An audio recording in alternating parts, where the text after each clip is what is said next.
What's up, everybody? My name is Scott Waters. Welcome to NoLifeTilMetal. It's time for a rock metal update.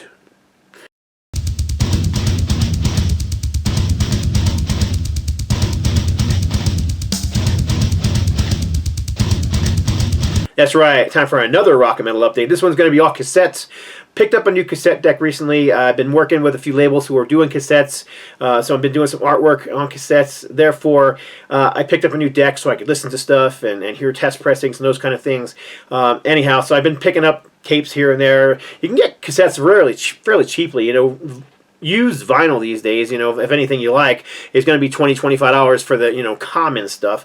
And CDs you can get fairly cheap as well, but cassettes seem to still be at the $2–3 range for the, you know, more common stuff, $5 range for common stuff, and up into $15 for brand new, which is still better than, you know, brand new vinyl these days. I mean, the cheapest you see them for usually is $24.99. Usually it's more in the $30–40 range. So in any case, yeah, I picked up a bunch of tapes.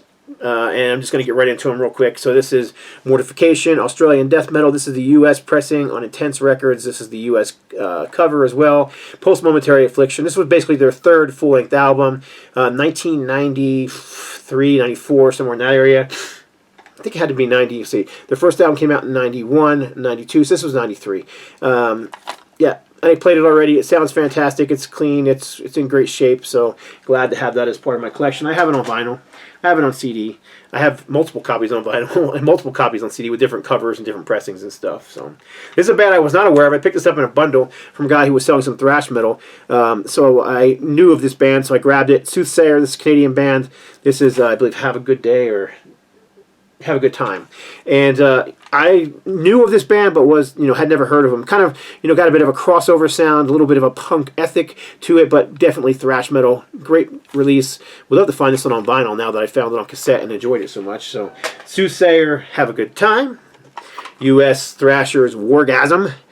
And this is Why Play Around? Yeah, Why Play Around. And then their second album, second full-length album, this is Ugly. So there's two from Orgasm. Picked these both up fairly cheap from two different sellers online. I bought these for, so I'm not sure why all of a sudden I was in the mood to hear some Orgasm on cassette. I mean, I have these I have this one here on CD and vinyl, and this one here I didn't have it all. So that's actually one of the reasons I started looking for it, because I wanted to hear Ugly and I didn't have it on at all. So two from Orgasm on cassette. Both were still sealed and brand new, and so they sound fantastic. All right, a couple from, let's keep going with the thrash metal here. So this is Death Angel, Act 3. Just saw those guys maybe 2 weeks ago. They were fantastic. They played a song or two off of this album. I love Act 3. I know some people don't like it because it wasn't quite as thrashy and fast as the first two albums. It's got some mellower songs like Room with a View, but I still think it's a great album, and I quite enjoy it. It's probably, like I said, it's one of my favorites from Death Angel. So original pressing. There is a budget line version of this, but this is an original one, and how you can tell is it's got the full fold out with the band picture and all that sort of thing. So I really don't care about lyrics and cassettes because they're so freaking small. I mean, you got to get a magnifying glass for your magnifying glass to read them, so it's kind of pointless if you ask me, regardless. All right, the very first Metal Church album. To me, this is not thrash. This is the poster boys for U.S. power metal, those kind of bands that walk the line between thrash and traditional heavy metal. But regardless, fantastic album, classic. I think I have 3 different pressings on vinyl, plus I have an original CD pressing, and now I have an original cassette pressing as well. All right. What else we got here? We got any more thrash in here? I know I got some mixed in. Oh, yeah, here we go. Accuser. This is Reflections. This is an original pressing from... It was only pressed in one country. I think it was Germany. Anyhow, this is an Century Media release. This one is getting a brand new... If you're interested in this band, I love Accuser. They're one of my favorite bands. I'm sure if you watch my channel for any amount of time, I've talked about these guys over and over again. But great thrash bands. They started in the 80s. They've got a lot of classic albums from the 80s, and they're still going today. But this album is getting a CD, vinyl, and cassette release on... Brutal Planet Records, which boonsoverstock.com if you're interested. They're up for pre-order now. There's only 100 cassette copies pressed worldwide. Some of those copies are going to Germany, so if you live in the U.S. and you're interested, I'd get it quick. And also their album, Dependence Domination, is also getting a cassette reissue and is available now at boonsoverstock.com. Anyhow, I love this album. I have for years. I've owned it since... Actually, this is the album how I discovered this, guys, because it was the only album that was picked up by an American label. Century Media put this out on CD and cassette, never on vinyl. So that's kind of how I discovered them. Then I started getting into their back catalog, thanks to my good buddy Olaf, the metal giant in Germany, and he managed to hook me up with every single one of their releases. Now you can get their stuff pretty easily, their newer stuff, because they're on Metal Blade, but their 80s stuff, their 90s stuff, which is this is early 90s, 94 I believe, and even the stuff from the early 2000s is impossible to find in the US, but all of it's getting repressed, so on CD, cassette, and vinyl on Brutal Planet. So I'm really excited about that because I love that band, as you all know. Okay, so let's see. Is that all the thrash metal? Yes, I think that is. Alright, so now we're going to just get into the straightforward metal stuff. This is, you know, doom, stoner rock, Trouble. I love this band, and I love this album. I think I don't know if I like this one or the self-titled Trouble album, which came out right before this one, as the best, but either way, they're both fantastic, and just fantastic album. A great loss. We lost the vocalists last year to COVID, which is just unfortunate. Where is he? There he is, Eric Wagner. But this band was just awesome. I mean, I've been a fan since I think their second album, The Skull, was when I discovered them, and then I bought that album. I think I can't remember the name of the place, Guitar something or other in Rochester, New York, that big giant music / record store right there, and I bought The Skull, and then I went back and I bought the first album, and I've been a fan ever since. And I still have my very first copy that I bought at that store in Rochester, New York, back in, I don't know, 85, 86, to this day in my collection. It's on white vinyl. Okay, next up, sticking to the straightforward metal. Yeah, let's stick to that. This is a promo pressing of Anvil Pound for Pound. Thought it was kind of cool and unique, so I grabbed it. Not something you see every day. There's tons of these, of the regular version of this on cassette on eBay and Discogs and whatnot, but this is just one that I thought was kind of cool, and I had never seen it before, so I grabbed it. I'm a big Anvil fan. I've seen them live a few times. I just really love the band, and have since 1983 or 84, something like that, when Metal on Metal came out, and my buddy Tony Lee turned me on to them. Been a fan ever since. There's a few of these I picked up and lost that I'm not real familiar with. This is Hector, which is a band I was unfamiliar with before, and I'm still fairly unfamiliar with. I only played this thing once, and I need to give it a few more spins, but I liked it. Kind of blackish death metal kind of stuff. Cool cover, cool logo, nice gold case, nice gold. As you can see, the gold cassette casing shell. So it's a newer band, so that was one that I discovered. Again, a new band I discovered buying in lot. As well as this one. This is Czaris, and this is a live album. It's just called Live. And again, this is a new one too. It's on a purple, you can see it's kind of on a purple cassette. I don't know anything about this band, and I haven't even really played this one yet. I put it in for 5 seconds, and then I don't know, phone rang or something. I had to turn it off, so I haven't really actually heard it yet. So if anybody knows this band and can tell me a little bit about them, I'd appreciate it. Leave a comment below about them. All right, still in the straightforward metal stuff.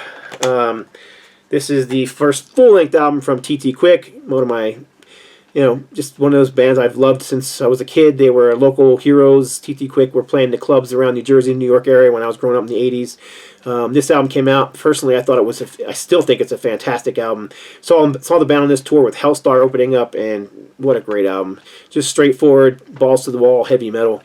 So this is their first album. It was on it was on it was like on a sub-label of a major label like Island Records, but regardless. This is, what pressing is this? Is this a, oh, this is actually an RCA Music Service pressing. That's interesting. I just noticed that just now. All right, and then next up, this is Sloppy Seconds. So this was the original pressing that came out directly from the band on their own label, Halicon Records. And you can find tons of Sloppy Seconds on cassette on eBay right now. There's probably, last I looked, there was like 10 or 20 copies on there, all fairly inexpensively. But to find an original, independent pressing with the original hand-drawn black and white cover is kind of hard to come by. So this is one I paid a little for. I went back and forth with the seller on this one, and we finally came to an agreement on price. So I still didn't pay as much as you would pay for a vinyl, but I had to get the original one because, like I said, just a band I grew up with, a band from my area, and still love them. Still need to, now I want to find the EP on cassette. I have the EP on vinyl, but obviously now I want to have it on cassette. All right, next up, let's say this is the second full-length album on Atlantic Records for Dirty Looks. It was like their fifth, I think, or fourth or fifth full-length album overall. But this is Turn to the Screw. This was on Atlantic Records, 1989. This album should have been huge for them. There's a couple of song tracks that just should have been. I mean, first of all, the song Turn to the Screw is fantastic, but Nobody Rides for Free as well. I remember hearing that one occasionally on the radio back in the day. But yeah, it just didn't take off quite like their first album did. And still, fantastic album. Dirty Looks, Turn to the Screw. Another great loss in Henrik, vocalist Henrik Ostergaard, I believe is how you say his last name. This one I'm a little bit unsure of. I'm a huge fan of this band. But this is, and I have this on CD and vinyl, but this is Mass New Birth, and then I bought this one really inexpensively. It's still sealed. Now I'm trying to decide if I want to unseal it because, like I said, it's still sealed, and you just don't find sealed copies around, so I may hold on to it just as more of a collector's item. I mean, like I said, I got it on CD and vinyl, so Voices in the Night. This was the... this band's catalog is a little bit weird because of issues with labels and EPs and all that kind of stuff. But really, I mean, this was their second full-length album, 1988, 89, I think it was, and I believe Michael Sweet helped produce this album. A lot of people confuse this band with a Christian band because of Michael Sweet producing and because of the Mass. They tend to, think of the Catholic Mass, but it's actually, the band is from Massachusetts, therefore Mass. It's got nothing to do with the Catholic Mass. All right, so then what do we got left? A few rock and roll ones, and then we're done. So hard rockers. I'll show these quick because I did show these in an update, another different video. But this is Stars live in Canada on Heavy Metal America label. I've just never owned this on any format, so really glad to have it. My buddy in Canada hooked me up with this, so super cool. And then also this here, this is the one of their just regular albums. This is called Coliseum Rock by Stars. Classic pomp, 70s pomp rock. Put them in the same category as bands like Angel. Very guitar oriented, not so much keyboard oriented like Angel, but it kind of has that same pop sound with the heavy guitars, and they were just a classic band. If you don't know Stars and you're into classic rock, you're doing yourself a disservice. All right, 4 more to go, and then I'll be done. Of course, you wouldn't expect an ultimatum. Excuse me. You wouldn't expect an update from me without seeing some Aerosmith. This is 9 Lives on cassette. I already have most of the Aerosmith stuff on cassette. I've had it for years and years and years. But this is one I was missing, and I found a cheap copy, so I grabbed it. No, just not one that shows up very often on cassette. It was far more popular on CD, and it's kind of hard to find on vinyl too. But regardless, I remember I was at the day this was released in the record stores. I was there for a CD release party. They didn't have cassettes of this, so I didn't even realize it was released on cassette until I started looking. So I'm glad to find one for a good price. And then this next one comes from Walmart. It was a Walmart exclusive. I have the CD version of this, which I bought at Walmart when it first came out. Again, didn't realize it was a cassette version of it, but it is basically made in America. It's an EP. It's a 6-song EP. It features just Back in the Saddle, Toys in the Attic, Seasons of Wither, Walk This Way, A Chip Way at the Stone, the studio version, and then it's got a live version of One Way Street, which is fantastic, from when they played the Boston Club. I think they were playing Mamikins at the time, which was Aerosmith's club, which I believe is gone now. Somebody from Boston can let me know if that's the case. I'm pretty sure it's gone. I always wanted to go there just because I'm such an Aerosmith fanatic. But these last two are kind of cool. I ordered them from a seller in Europe, and these are from Italy. They're part of a series called Sardinia Musica. This is, again, Aerosmith compilation.